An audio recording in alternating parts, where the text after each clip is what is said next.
আমাকে আলিঙ্গন করো না সুভদ্রা, জ্বলে পুড়ে যাবে। প্রথমে আমি এক অগ্নিকুণ্ডের ভেতরে ছিলাম, এখন আমার ভেতরে এক অগ্নিকুণ্ড জ্বলছে। আমি কারো মুখও দেখতে চাই না, কারোর মুখ না।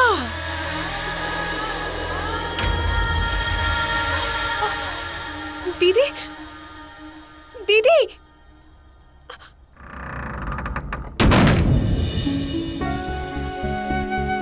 দরজা খুলুন দিদি, দিদি, দিদি দরজা খুলুন, দিদি, দিদি দরজা খুলুন, দিদি, দিদি দরজা খুলুন,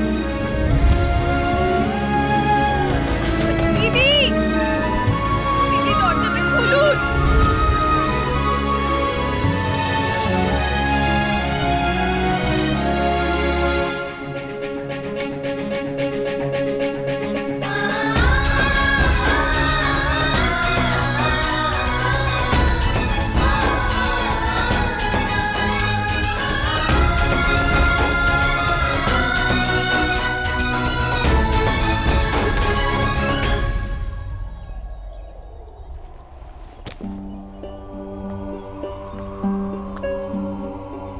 আর্য, এত বড় অনর্থ আপনি কি রূপে হতে দিলেন আর্য?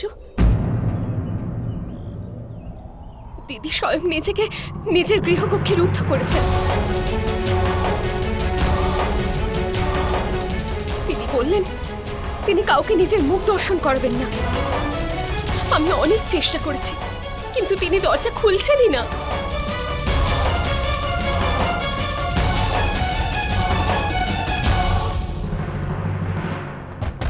পাঞ্চালি, দুয়ার খোলো। প্রায়শ্চিত্ত করার সুযোগ দাও পাঞ্চালি, দুয়ার খোলো। জ্যেষ্ঠ, পাঞ্চালি অত্যন্ত বিচলিত। এবার অগ্নি স্নান না করে নেয়। জ্যেষ্ঠ, আমাকে দুয়ার ভাঙতে দিন।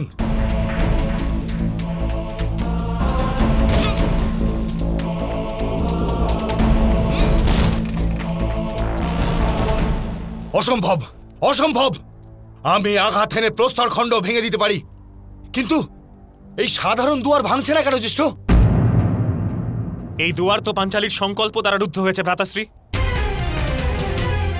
আর কোন দুঃখী হৃদয়ের সংকল্প ভঙ্গ করা তো দুয়ার ভাঙার চেয়েও কঠিন হয়। এ তো পাঞ্চালির সংকল্প ভ্রাতাশ্রী।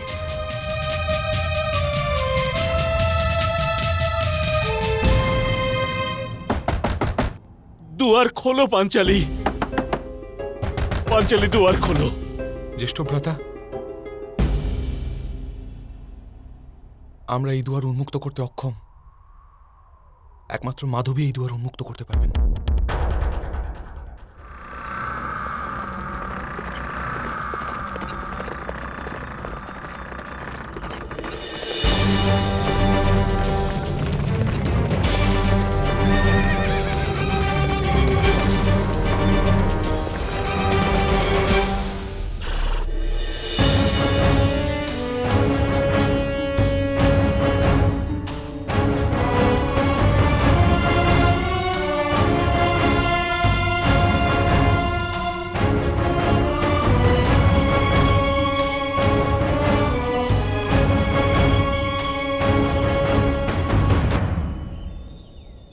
প্রণিপাত ভ্রাতাশ্রী।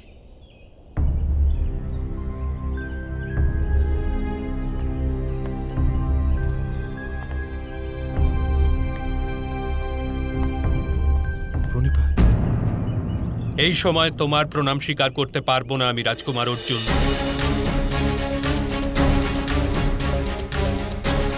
যতক্ষণ দ্রৌপদী আপনাদের সবাইকে ক্ষমা প্রদান না করে ততক্ষণ আমি আপনাদের ক্ষমা করতে পারবো না।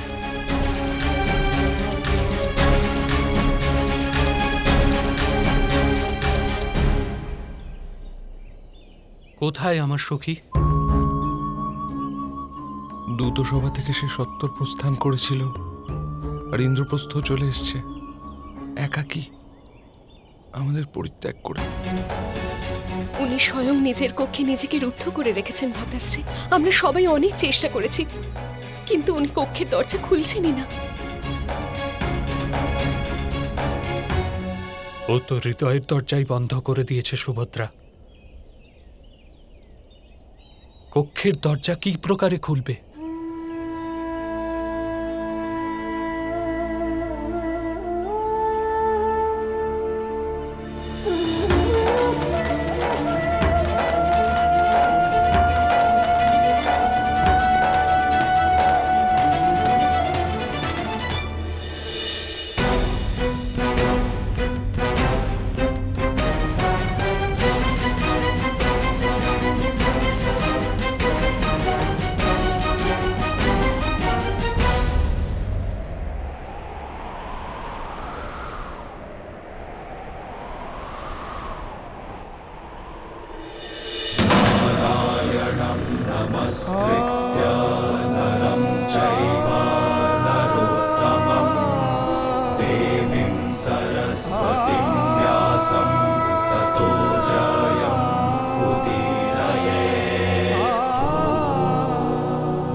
পাঞ্চালী,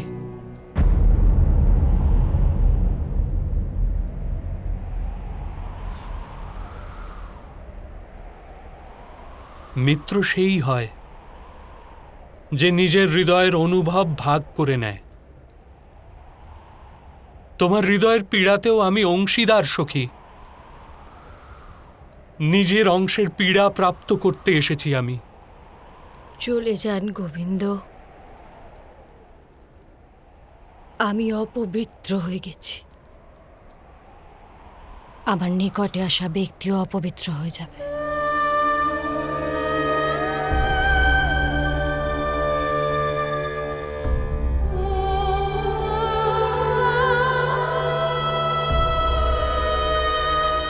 আমার মিত্রতার উপর বিশ্বাস রাখো সখী। নদীতে অবগাহনকারী শুদ্ধ হয়ে যায়, কিন্তু তাতে নদী অশুদ্ধ হয়ে যায় না।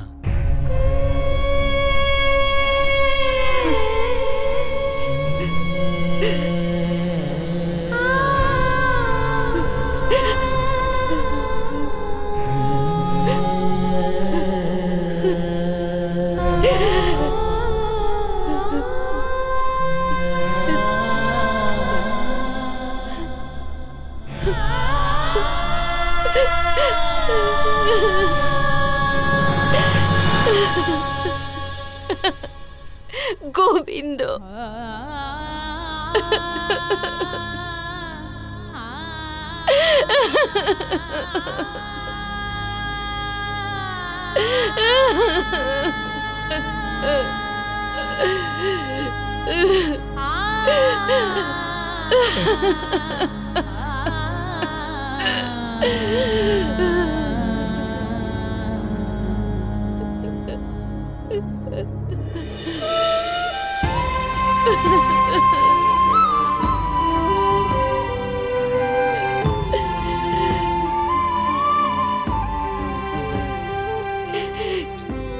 কেন গোবিন্দ, কেন আমার সাথে এরূপ কেন হলো?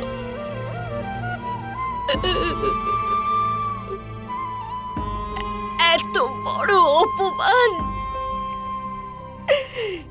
কি পাপ করেছিলাম আমি গোবিন্দ? কোন কর্মের ফল ভোগ করছি? যা ঘটেছে সখী, সেটা না তোমার কর্ম ছিল, না তোমার কোনো কর্মের ফল। ও তো কেবল তোমার জীবনের এক অকস্মাৎ ঘটনা। কৌরবদের পুরাতন কৃতকর্মের ফল ছিল, তাই ওদের দ্বারা এত বড় দুষ্কর্ম ঘটল।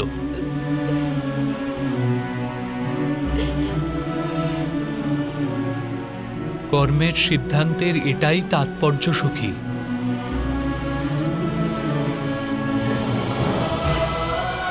সুকর্ম অধিক সুকর্ম করায়,